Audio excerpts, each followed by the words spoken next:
수요일 하루를 종목으로 정리해보고 내일 공략할 종목까지 만나보겠습니다. 이 종목은 왜 화제가 됐을까요? 원전 관련주가 먼저 준비가 돼 있습니다. 그동안 정부의 탈원전 정책이라든지 신고리 5, 6호기 논란에서 자유로울 수 없는 종목이었죠. 하지만 이번 주 들어 확연히 달라진 모습을 보이고 있습니다. 문재인 대통령이 체코 총리를 직접 만나 원전 세일즈에 돌입했다는 소식이 전해지면서 주가가 화답을 보이고 있습니다. 한국전력 3% 강세, 이타 다른 종목들도 강세로 오늘 시장을 마감을 했습니다. 이어서 다음 종목은 포스코가 준비가 돼 있는데요. 10월 폭락장이 연출된 이후 개인 투자자들이 저점 매수를 공략하면서 대형주 위주로 사들이는 모습이 나타났습니다. 포스코도 빠질 수 없었겠죠. 그러나 11월 예상과 달리 주가가 하락세를 보이면서 개인 투자자들은 마이너스 성적표를 받게 됐는데요. 포스코 업황 둔화 우려감까지 더해지면서 신저가 다시 경신했습니다. 1.43% 하락하면서 오늘 장을 마감했습니다. 이어서 화장품도 살펴보도록 하겠습니다. 중국이 수입 화장품에 대해서 수출 허가를 간소화한다라는 소식이 전해졌습니다. 얼마 전에 광군제에서 매출이 증가됐다는 소식도 모멘텀으로 작용하면서 주가를 끌어당겼죠. SK바이오로랜드 23%나 급등을 했네요. 브랜드 종목 아모레퍼시픽 4.95% 강세름, LG생활건강도 1% 오름세 수준을 보이면서 시장을 마무리했습니다. 다음으로 종목으로 넥스트칩 살펴볼까요? 얼마 전에 삼성전자랑 세계 처음으로 자율주행 차량용 CPU를 공동으로 양산하겠다라는 소식을 발표했었는데요. 소식이 전해진 날은 단기 급등하면서 상한가 진입을 하더니 어제 오늘은 영 숭구르는 모습이 나타났습니다. 오늘도 0.23% 강보합 수준에 마감을 했고요. 8,820원의 주가를 형성했습니다.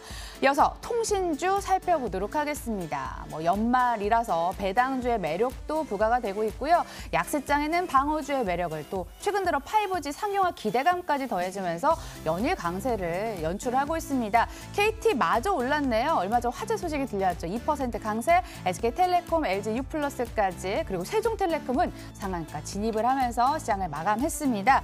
자, 장은 끝났지만 우리에게는 또 내일이 남아있죠. 내일 공략해봐도 좋을 종목이 있을지 찾아보도록 하겠습니다. HL인베스트먼트 주보람 팀장님 나와 계시네요. 안녕하세요. 안녕하세요.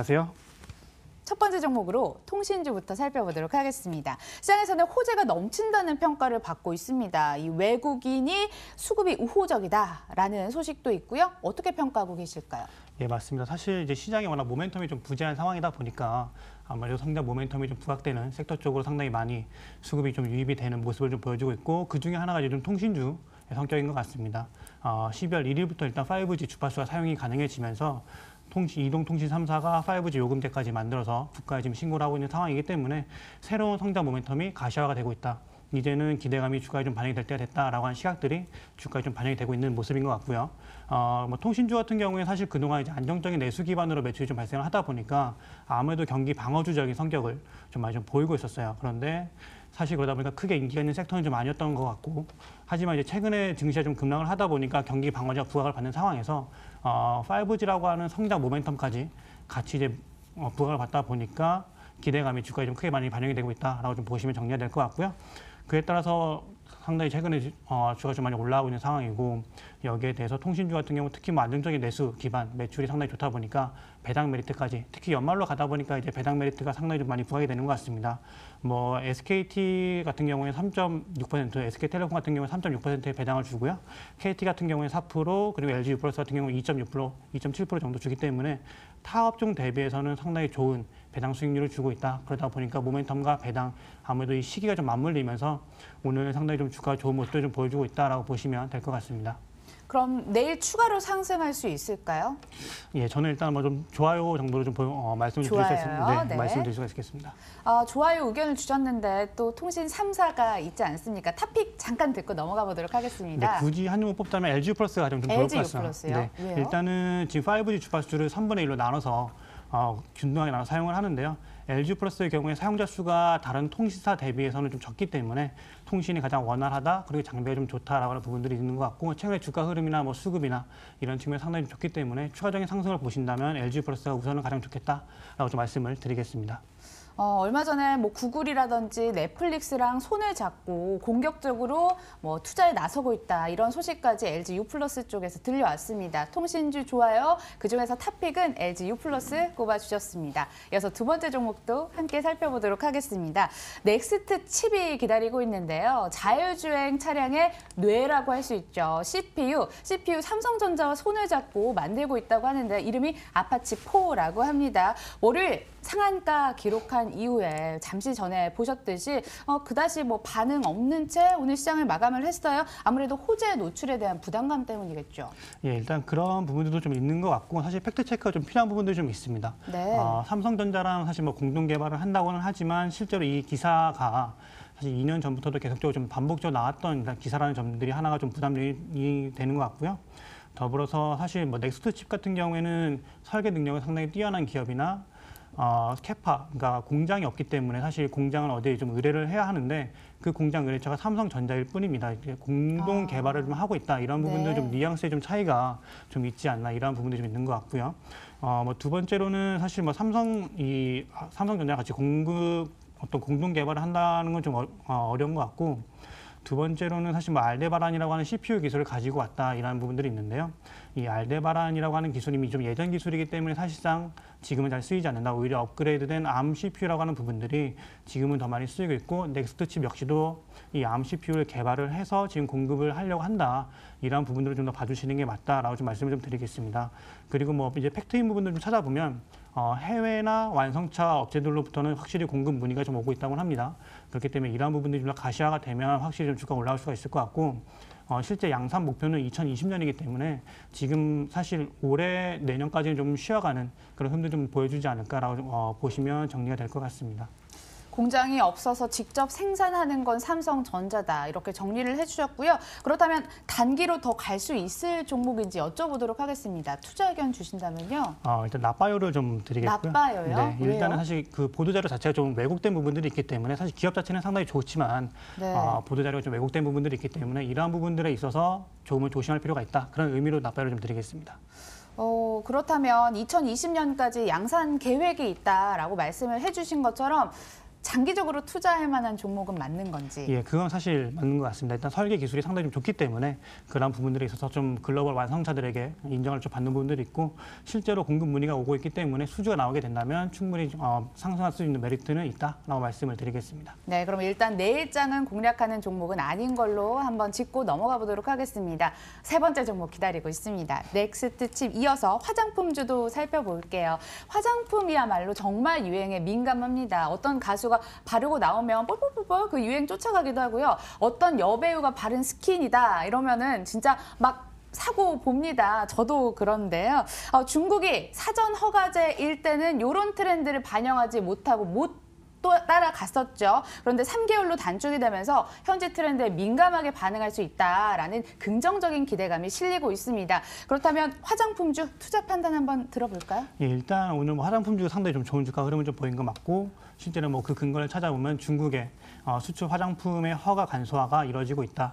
그런 소식들이 좀 들려오고 있습니다. 그에 따라서 상당히 좀 좋은 모멘텀을 보이고 있고 최근에 이제 광분지에서도 화장품 매출액이 상당히 많이 오른 것으로 나오고 있습니다. 그러다 보니까 화장품주들 주가들이 상당히 좀 좋은 모습들을 좀 보여주고 있는 상황이고 이 개정안을 좀 보면 11월 10일 이후부터는 이제 원래 상당히 좀 긴 제품 허가 기간을 가지고 있었는데요. 온라인 제품 등록을 마치면 바로 시판할 수 있도록 법이 제정이 되었습니다. 원래 기존의 허가 심사 정책을 보면 평균 한 6에서 8개월 정도 걸리는 그 정책이었는데요. 지금 이제 이 개정된 정책을 보면 최대한 3개월이 단축이 되는 그런 효과를 보인다고 합니다. 그러다 보니까 상당히 화장품주들이 좀 더 실적 개선 기대감이 주가에 좀 반영이 되는 것 같고 이제 화장품주의 사실 그 흐름을 보면 2014년부터 상당히 좀 주가 많이 올랐었던 그런 모습을 보여주었는데요. 이때는 사실 우리나라 화장품이 중국에 상당히 많은 인기를 좀 보이고 있었고 더불어서 뭐 중국에 대한 수출길이 크게 좀 열리다 보니까 주가가 상당히 많이 올랐었고 성장에 대한 기대감이 있다 보니까 또 고밸류에이션이 충분히 시장에서도 받아들여지는 그런 분위기였습니다. 그러나 이제 화장품주에 대해서는 사실 고밸류에 대한 이제 그 근거가 좀 부족하지 않나 이런 부분들이 좀 있는 것 같고요. 표면적으로는 사실 뭐 사드 여파가 좀 있었는데 그 기저에는 아무래도 사실 뭐 실적에 대한 그 기대치만큼 실적이 나오진 않았다. 중국에 대한 성장이 시장에 대해서 기대했던 것만큼 사실 나오진 않았기 때문에 고밸류에 대한 좀 긍정적인 평가는 다시 한번 좀 더 생각을 해봐야 되지 않나 이런 투자 의견을 좀 드리겠습니다. 예, 얼마 전에 광군제에서도 K뷰티의 위력을 확인을 해볼 수 있었는데요. 실적이 기대치에 미치지 못한 게 참 아쉽다라고 말씀을 해주셨습니다. 그런데 팀장님, 왜 화장품주는 브랜드라든지 OEM, ODM사로 나눠서 한번 투자 판단 들어볼 수 있을 것 같은데요. 이 두 섹터 중에 어느 쪽이 더 유망하다고 보십니까? 저는 일단 ODM이나 OEM 쪽을 좀 더 선호를 하는 편인데요. 아, 그래요? 예, 그 이유는 일단 사실 만들어주는 애들, 즉 브랜드가 상당히 많이 플레이어들이라고 저희는 이제 표현을 하는데 브랜드가 사실 많이 늘어나면 늘어날수록 오히려 제품을 좀 미리 생산을 해주는 혹은 대리 생산을 해주는 ODM, OEM 업체들은 어쨌든 파이가 커지고 매출이 늘어날 수 있는 부분들이 있기 때문에 실제로 성장을 지속할 수 있는 부분들이 있습니다. 하지만 브랜드 업체들은 사실 경쟁이 오히려 더 심화가 되는 그런 부분들이기 때문에 실제로 뭐 매출 성장이 좀 더 이뤄진다거나 고속 성장을 계속적으로 이어갈 수 있다 이런 뷰를 보기에는 좀 어려운 것 같고 중국 로컬 업체들도 이제는 화장품을 직접 만들어서 지금 팔려고 하기 때문에 사실상 ODM이나 OEM 업체들이 좀 더 수혜를 보기가 적합하다. 예를 들면 뭐 코스맥스나 한국콜마 같은 업체들이고요. ODM, OEM 업체들이 그래도 화장품들 중에 가장 괜찮고 4분기 실적까지도 사실 상당히 좋을 수가 있기 때문에 네. 이러한 부분을 참고했을 때는 사실 ODM, OEM 업체들이 좀 더 좋다라고 좀 말씀을 드리겠습니다. 그럼 의견은요?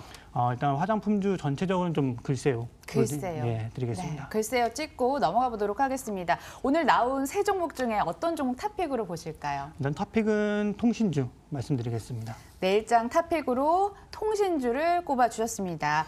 시청자 여러분들도 통신주 눈여겨보시면서 투자의 힌트를 찾아가시길 바랄게요. 그리고 9시부터 10시 내일 공략을 한번 해보도록 하겠습니다. 팀장님, 내일 시장에서 가장 중요한 키워드 하나 꼽아주신다면요. 일단 내일 같은 경우에는 경제 이벤트가 있기 때문에 FOMC 한번 좀 주목을 해보자. 경제 이벤트에 주목을 해보자라고 말씀을 드리겠습니다. 아무래도 자유로울 수는 없을 것 같아요. 절대적인 영향권에 있기 때문인데요. 내일 모레 그럼 뭐 내일 그리고 모레는 어떤 시장이 전개가 될까요? 일단 FOMC 회의에서 사실 뭐 건전하게 좀 온건하게 금리 인상에 대한 부분이 나와준다면 너무 급진적이지만 않다면 사실 시장은 지금처럼 상승 추세가 좀 이어질 가능성이 높다라고 좀 보고 있는 상황입니다. 최근에 증시가 전략 후강장인데 아무래도 글로벌 증시의 영향을 좀 받다 보니까 무역 분쟁에 대한 어떤 의구심이라든지 혹은 경제 이벤트에 좀 주목을 하는 그런 모습들인데요.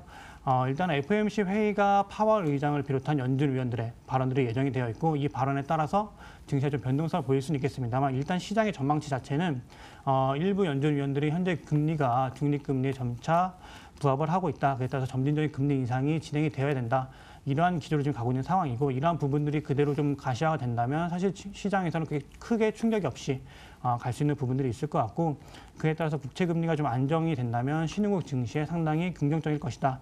그에 따라서 어떤 금리에 대해서 너무 급진적인 발언이 없다면 주식시장이 상당히 좋을 것이고 큰 충격이 좀 없을 것이다. 다만 좀 급진적인 좀 발언들이 나온다면 주가라든지 혹은 증시에 특히 국채 금리가 다시 한번 좀 올라가 주면서 좀 변동성 좀 있을 수 있겠다라고 좀 보시면 정리가 될 것 같고 다만 일단 시장에서의 지금 가이던스 자체는 내년 금리 인상이 2번에서 한 3번 정도이기 때문에 그 사이를 좀 벗어나지 않는다면 크게 충격은 없을 것이다라고 보시면 될 것 같고요. 내일 모레 같은 경우는 뭐 이제 G20에 또 주목하는 증시가 장세가 좀 나올 것인데 여기에 대해서 크게 좀 무리가 사실 없는 상황이기 때문에 증시는 좀 우려를 좀 있을 수는 있겠습니다. 이 우려를 타고 상승하는 흐름이 좀 예상이 된다라고 좀 말씀을 드리겠습니다. 네, 변동성 장세를 예상을 하고 계셨습니다. 우리도 주의해서 한번 대응을 해보자고요. 지금까지 HL 인베스트먼트 주보랑 팀장과 함께했고요. 말씀 잘 들었습니다. 감사합니다. 감사합니다. 내일은 원래대로 2시 50분에 다시 찾아뵐게요. 시간 잊지 마시고 끝까지 시청해주신 여러분 고맙습니다.